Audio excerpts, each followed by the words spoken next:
there's dirt on my hands. Hello YouTube, Boss Rino. Welcome to my channel. 5 scary videos to trigger. Ay, wala. Wow, minumulto ako. 5 scary videos to trigger the screaming memes. Ano ba pasa dyan? O basta ito ay Goose Dimple. So ito nakakatakot to. Malamang isa sa maganda ko napapanood tong Goose Dimple no? So ito tirahin natin ito bago patirahin ng iba. Loves exploring the scariest abandoned places and often uploads the footage he captures on YouTube through his channel Night Watch Exploration. But when he decided to investigate this abandoned military hangar with a friend, they captured something that even the most skeptical commenters are struggling to explain. While exploring, they kept hearing strange sounds but couldn't figure out where or what was making the weird noises. They explored other parts of the hangar, hoping to find what was making the sound, but that only brought them closer to the grand reveal. Take a look.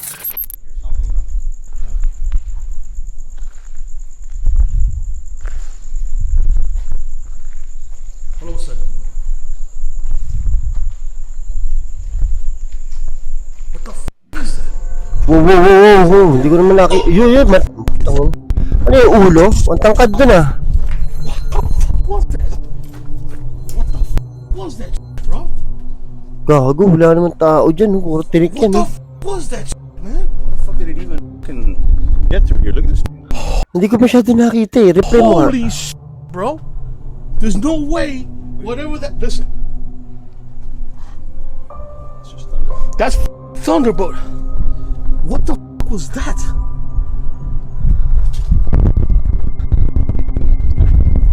Pawis siya There's no way that whatever we just saw could run Through here, that through here. fast.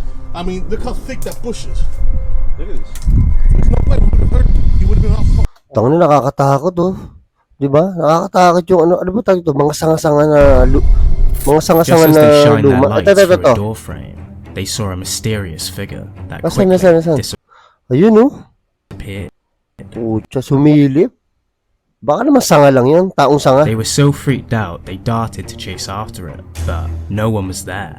Besides, it was practically impossible for anyone to escape through those thick bushes that quickly anyway.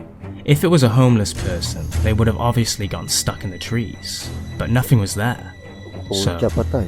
what the hell did they capture on camera that night? Could a person have disappeared that quickly? Or was it something far more sinister? Let us know your thoughts in the comment section. Number Baka sobrang payat nun, kaya nakalusot ka agad sa mga sanga. 4. Sa mga sunga. Shadow Weirdos. And what would be a scary compilation without the usual shadow weirdo rushing to do whatever shadow weirdos get up to?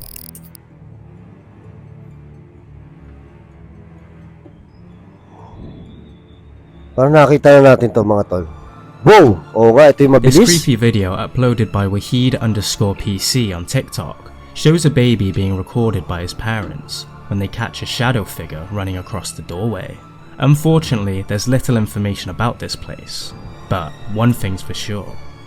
Alam mo, hindi ko talaga kaya i-edit yung ganyan. Kung ako magagawa ko ng nakakatakot na video, yung ganong edit, parang ang hirap. Fortunately, there's little information about this Pero, place, malamang, parang bata rin one tumakbo thing's no? for sure, it's time to move out. Number 3. Loft Spooks. TikToker Dude My House Is Haunted was about to go pick up something from his former apartment when he got a really weird notification on his phone from the camera inside his old place. And to his surprise, he captured something that is for sure enough to make anyone pack up and leave for good. Take a look. Puta, ina. Ngayon ko lang nakita Like to. Hanggang doon pala yun. Paano mangyayari yun? Kailangan may magtumulak Like a remotely controlled smart door, the loft stairs autonomously set down, bit by bit, letting down some of the things in the loft. The ladder is then let down completely, as though something wanted to make its way down. Patay, puta, They bumaba mentioned na. that such bizarre events regularly occurred in the place, forcing the couple to move in with their son. But what do you make of this video? Could it have been poltergeist activity, or a bit of faulty furniture? Let us know. Found a scary video perfect for our compilation. Paano naging ano yun, kusa lang nangyari? Kasi okay yung bumaba, kasi siguro nakapatong yung parang box. Pero para yung huling-huling hagdan na gumanon, kailangan may magtulak na nun, di ba? Nothing could be as frightening as living in a haunted house with your little ones. And that's Ito na exactly naman. what the Bata na family naman. behind the YouTube channel Legend Forever is going through. After experiencing the bizarre events you are about to watch, the family discovered that the previous occupant was a man in his 50s who had died in the apartment.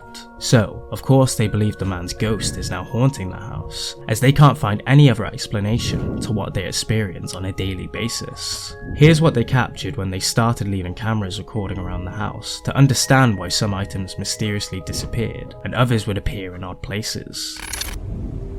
Naku po, ito na, ito, maganda to. Pucha. Bakit ang mga multo, laging yung mga battle ang ginagalaw na? Siguro uhaw sila, no? Oh? Boom! Ay puta, yan na, huwag mong gagawin sa akin. Huwag ka magbubukas ng pinto sa kwarto ko, Diyos ko po. Ay, Diyos ko po! Where? The closet's open. What do you mean? No, I left it open. No, you didn't even open it. Whoa!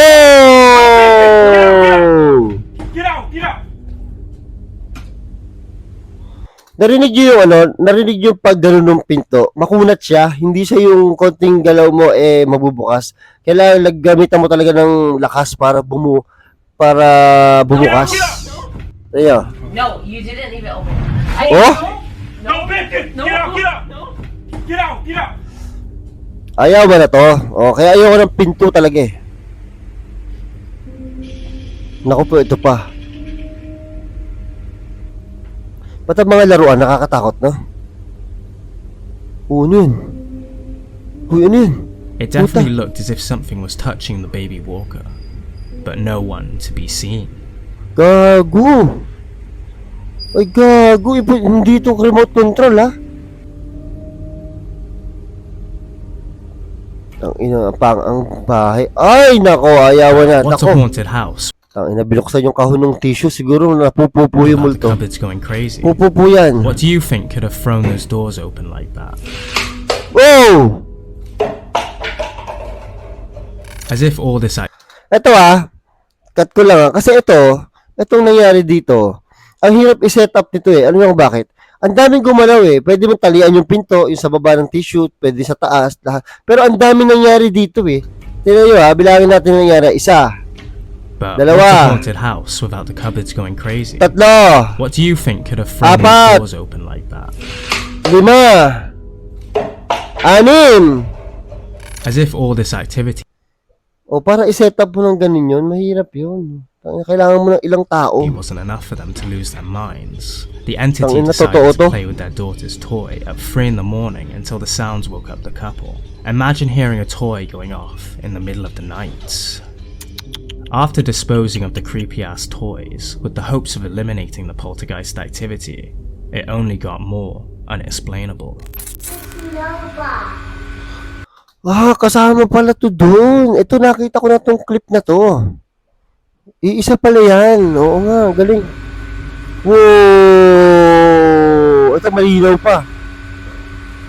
Nakipaglaro pa yung While playing with her toys, their daughter seems to have an unholy presence with her in the living room, but the child innocently plays with them.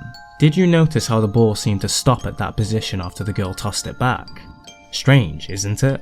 But this was a mere prelude of what's to come. After going through the clips on their security camera, our guy decided to get some help, and he'd invited just about everyone to help them expel whatever was haunting the house. But to no avail. He then explained that something very crazy happened right after. Let's take a look. Puta naman talaga. Oy, gago, umakit yung Santa. Yung Santa, normal yun, umakit yun. Meron kami ganun eh. Yung Santa, gumagalaw talaga yan eh. Des and her husband didn't even notice the shadow until some of their viewers pointed it out in the comments section. The video was taken in the middle of the night while the rest of the family was asleep, and there was no one else in the living room. And of course, the creepy-ass toys moving by Whoa. themselves. What do you think of their entire experience? Sunugin na yung bahay. And what would you do if you were in their shoes? Be sure to let us know in the comments section. Nalayas na ako pag ganun, oo. Di ba mo ano? Sa kalsada na lang ako tutulog. Number 1. The sighting.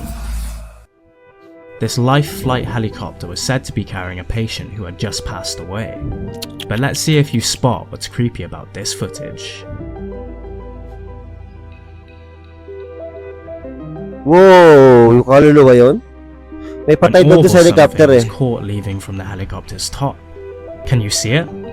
Oh shit. Many jumped to the comment sections with the assumptions that it was the spirit of the deceased. But was it really? Or was it just a case of backscattering? Whatever it was, it's definitely not as creepy as the bonus content we bring you today. Nakikita ko lang yung mga ganyan sa pelikula eh. Pero ito, totoo eh, no? Bonus video. Grandma from Heaven. A big shout out to our viewer Matthew Sonking for sharing this incredible ghost story with you guys. This picture was taken from an engagement party in Mexico. You see, back in Mexico, a church wedding is a big deal and is regarded as a huge rite of passage. So, their grandmother always wanted to make them follow this tradition, but sadly she passed away in 2015. But here comes the kicker. While the wedding party of his cousin was going on, they took these pictures and noticed a familiar face behind them. The face of their grandmother, who was sadly not alive when the picture was taken. And since she was smiling in the picture, they assumed that she was really pleased they got married by the church. So delighted that she had to show up one more time to let them know she was happy and watching over them. If you look closely at the picture of her when she was alive and compare it to the facial characteristics of the person or entity that made the cameo, you'll easily notice the similarities. Maybe Grandma just wanted to be part of such an auspicious occasion. Hey, where are you going? You don't want to miss. Natakot ako doon sa bahay. Oo, kasi hindi ko alam. Marami na ako nakitang video na fake talaga. Alam ko na yung mga fake. Pero yung bahay, hindi ko. Yung marami nangyari, sobrang parang may set up yun na gano'n, no? Gabi. Yun ang kapani-paniwala. Hindi yung isang ano lang, isang bagay lang yung gumagalaw. Yung mga gano'n. Yun ang kapani-paniwala talaga. Shoutout na lang tayo. Diyos ko po, takutan na naman tayo nito. Shoutout! Ito, mga gustong-gusto nyo. Lahat ng comment, halos shoutout lahat. O, ito, shoutout tayo. Ano ba to? Sorry. So, yun. Nakatakot, di ba? Ito na. Shoutout kay Ma'am Gespe Torillo. Kamusta, Ma'am Gespe? Shoutout sa'yo. At shoutout kay Kyle Vlog. Shoutout din kay Julia Marquez. Oo, meron daw siyang dalawang na-recruit na katrabaho na nanonood sa video natin. At ngayon daw paranoid na yung dalawa. Ma'am, maghikayat ka pa ng mga katakot natin, ha. Katakot no? Tapos shoutout kay Andre Antonio. Shoutout din kay Albert Gomez. Tapos shoutout din kay Erwin Imperial Lifestyle ng Abu Dhabi. Shoutout sa'yo, pare. Shoutout din kay Mary Joy Banga. Palagi daw siya nanonood. Diba? Tapos, shoutout din kay